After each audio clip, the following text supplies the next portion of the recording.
There are some mistakes that inexperienced players make. For lack of a better term, let's call them noobs. And here is a list of all the things that these noobs are doing all the time, you friggin' noobs. Sorry, I got mad at you. You're trying your best, I think. Jake, your resident content cowboy here. Yeehaw, let's get into it with mistake number 1.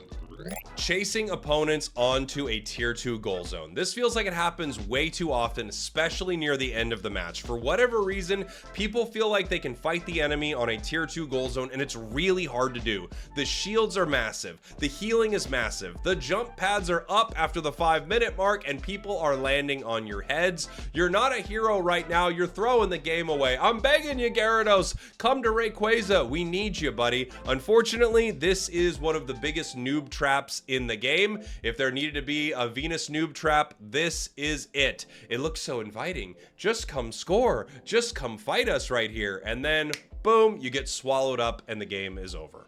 Number 2 is playing on tilt. Look, as a streamer, there are times where I've definitely played on tilt. That's why I have a tilt break. We're taking a little bit of a tilt break. Something weird happened and now we're all tilted, so we're taking a little. But too many players play this game furiously upset, and you can see it immediately. A small thing doesn't go their way. A single last hit doesn't get given to them by pure mistake or just things happen, they start freaking out right away. They start thanks pinging, they start check it out pinging, they start spinning, they start running to other lanes. Players that are not good at this game, for whatever reason, are so upset all the time. They can't, like, I don't know what's going on in their life. I don't know what they're like at their job. I don't know what they're like at school. I don't know what they're like with their best friends. But let me tell you, they are getting heated and playing a lot of Pokemon Unite in this state. So much that they'll get on mic, they'll cuss people out over some pretty minor stuff. Look, things happen. It is unfortunate. We love it when our allies are doing the right things, but sometimes they're not. Take a deep breath. You can only control what you can control, and a lot of it resides right here. Not me, but you being me. You can only control your own actions. Number 3, taking useless fights. So this is similar to diving the tier 2, but this is even more useless. So there are moments in the match where there isn't that much to do. You kind of see that lull after the top and bottom objectives are gone and everyone's sort of looking around like, what do we do right now? And the best answer oftentimes is maybe push with your team onto a tier 1 goal zone if you think you can get some advantage there, but oftentimes it's actually look for some farm around the map, get your Unite move back, get ready for your next fights, keep your team in a good position, don't overextend and lose something for no reason, don't push an advantage you don't have, and don't take huge fights and blow Unite moves when an objective is not up.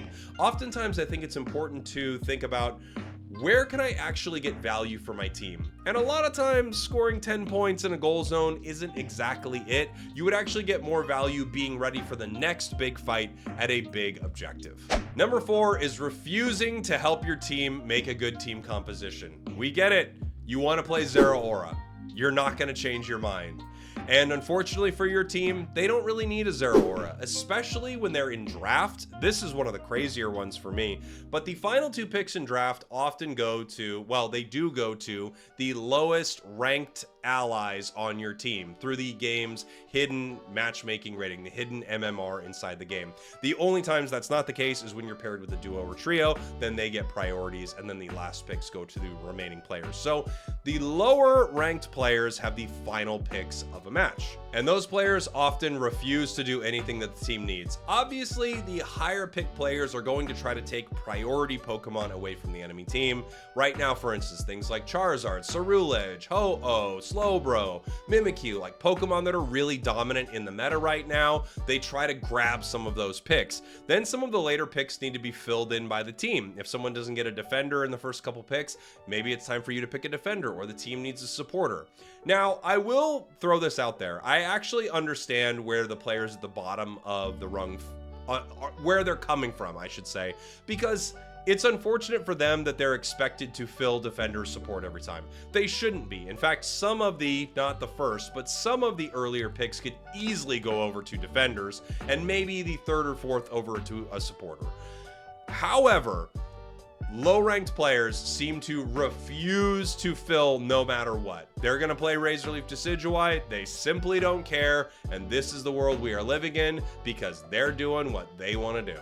Number 5 is not prioritizing an evolution. You'll see some players hang not being evolved for a very long time. Maybe they're not fully understanding that they need to get a last hit on some wild Pokemon, or they just think it's going to happen at some point. There'll be moments where there's clearly a piece of farm they could walk to, and they just don't.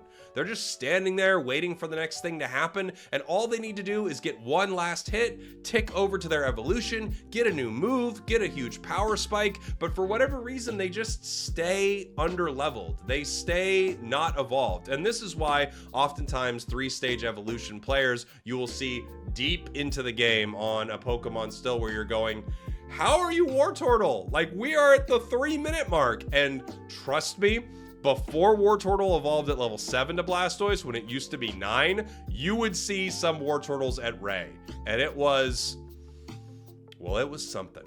Number 6 is buying Zork because you saw Overlord play it, or fill in the blank with whatever this is. Oh my gosh, I saw that Spragels video where he did this with Mimikyu, or holy, Chris Heroes is letting me know that Goodra's OP in jungle. Look, I love making content and I love watching professional players play, but that doesn't mean it's safe for you to do at home. A lot of the time you need to understand what's happening in the game before you try to master the most difficult Pokemon in the game. Or like the 5th most difficult, which is Dodrio. I absolutely love it. I have a full Dodrio guide. I also fully recognize that this Pokemon is quite hard. I would spend more time on a simple Pokemon, understanding the mechanics of the game, and then moving on to something complex. Also, for whatever it's worth, you're not Overlord.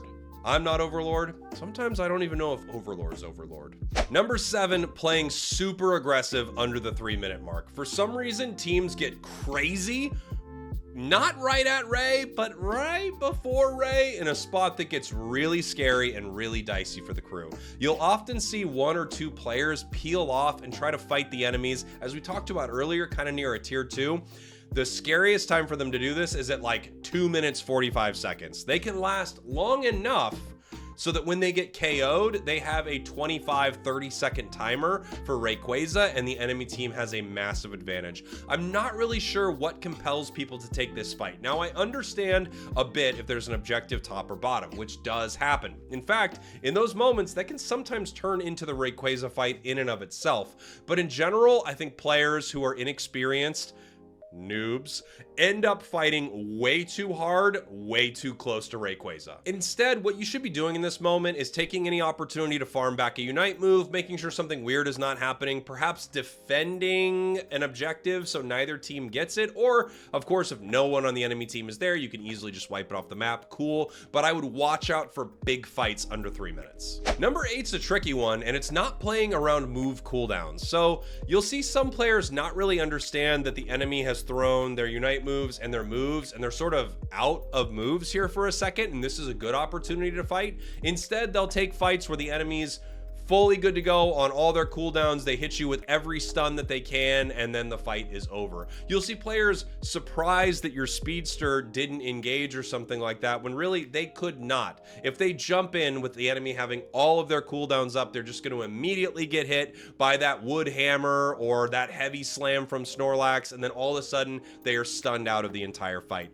Noticing when enemies have used a lot of their moves and then using that as an opportunity to sort of counterattack is huge. Also, understanding that from yourself. Hey, you used your moves, your Thunderbolt Pikachu, you missed your Thunderbolt, your Thunder did a little damage. You can't be close to the fight right now. You've got to kind of peel back a little bit, give it some space, let your cooldowns come back up so you can throw your moves one more time. This is one of the trickier things that players need to understand, but given there's no other system in the game stopping you from using moves, cooldowns are everything. Noticing them when the enemies use them and noticing where you are waiting for your moves to come back. Number 9 is not playing their position, whether that be that they called the jungle or central area, or they're playing top or bottom lane or path as the game calls it, and they just simply don't play this role. A lot of times players will take a high scaling Pokemon, put it in lane with another high scaling Pokemon, so you've got Gardevoir and T-Tar or something like that in a lane, and you just go, this is going to be a really rough lane.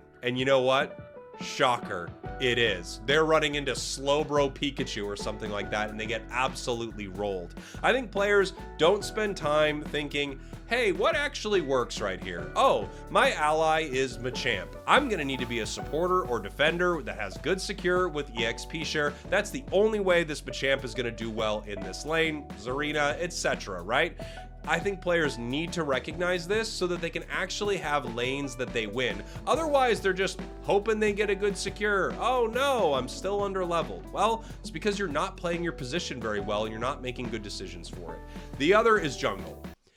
I don't understand what's happening in the jungle. Players will not do their jungle.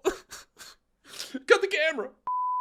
But for whatever reason, players just don't go back to jungle. They'll do one rotation, sometimes a half rotation. They'll leave it forever. Honestly, I think the game needs more tutorials. We all know this, right?